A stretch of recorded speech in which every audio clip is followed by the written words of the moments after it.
Hi, this video I wanted to talk about, I just finished this book, Celebrity Detox, and I wanted to do a review of it.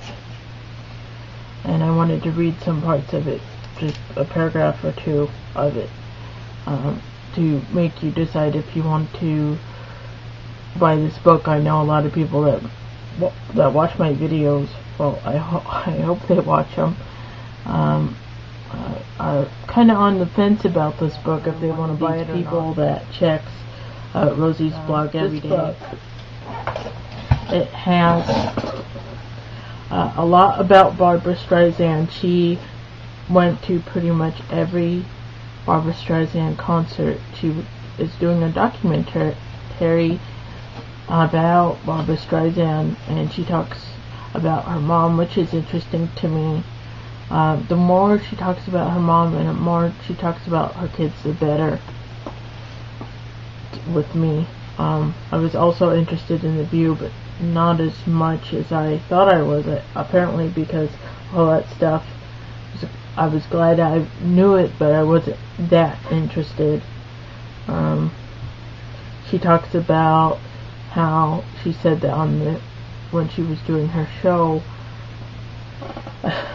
she needed a break because she was starting to get snotty. She said that when you're a celebrity, people compliment you all the time.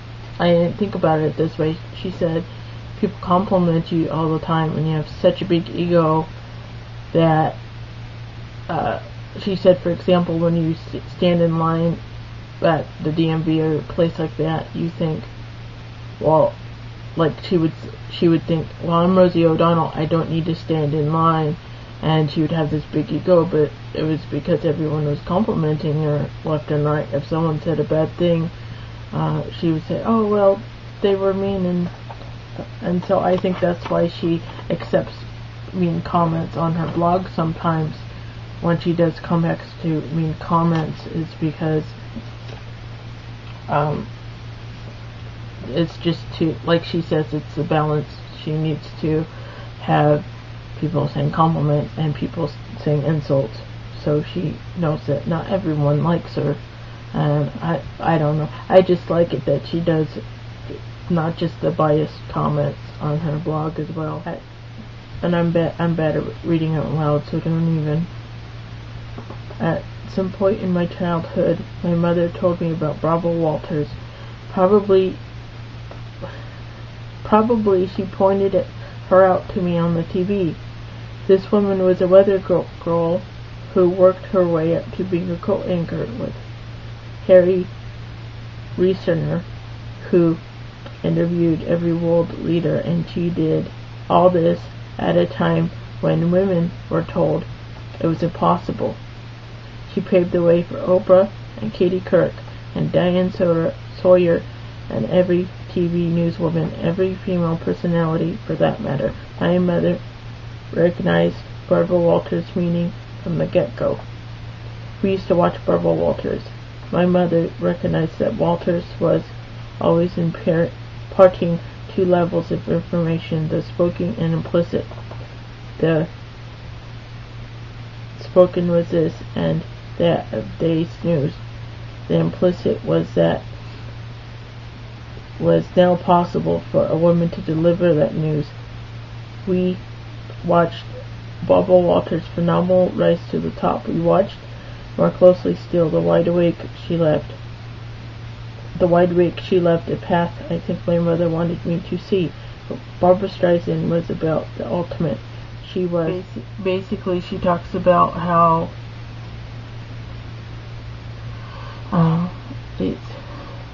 it was interesting, I think it was 6 years that she was off the air. She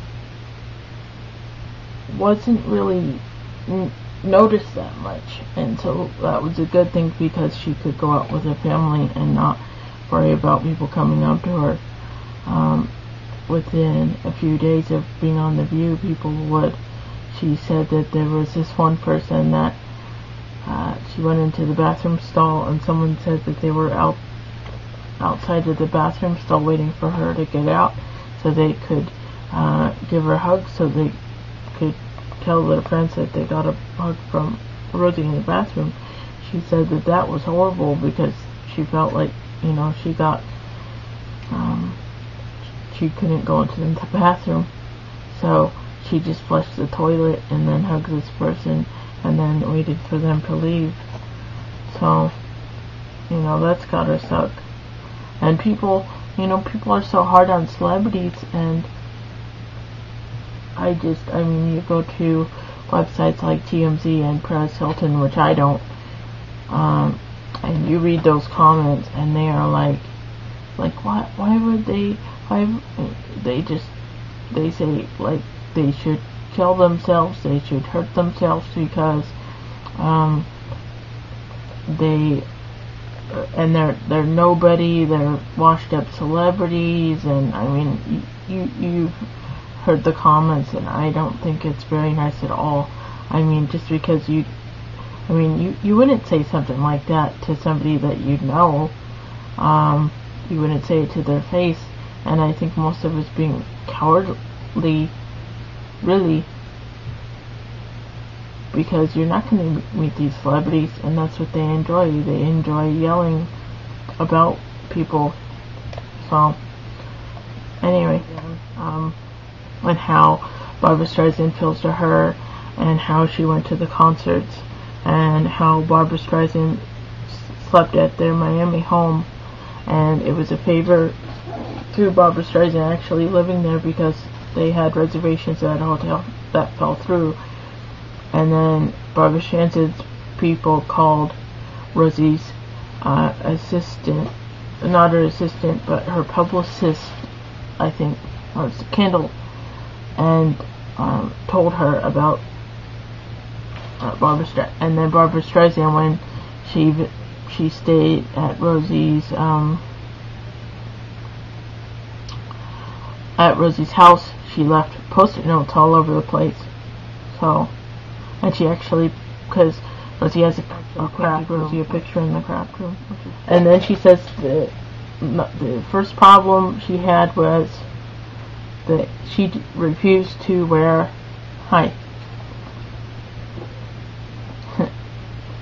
she refused to wear a IFR,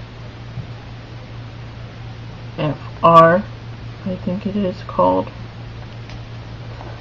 I knew I was going to screw it up.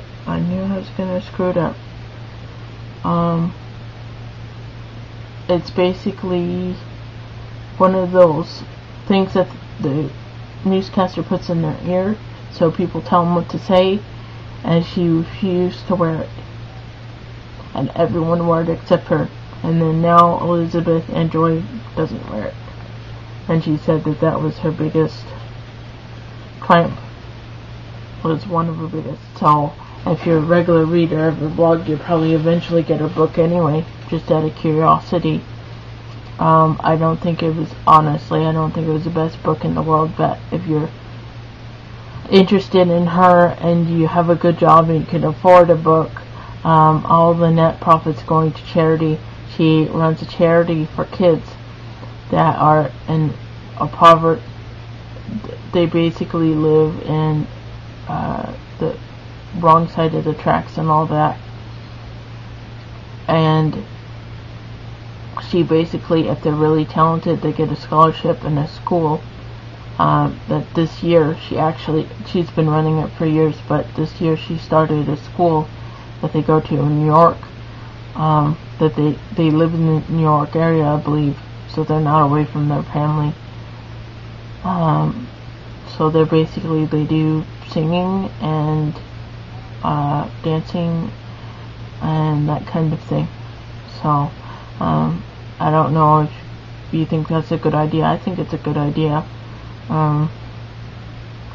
It's probably one of the most obscure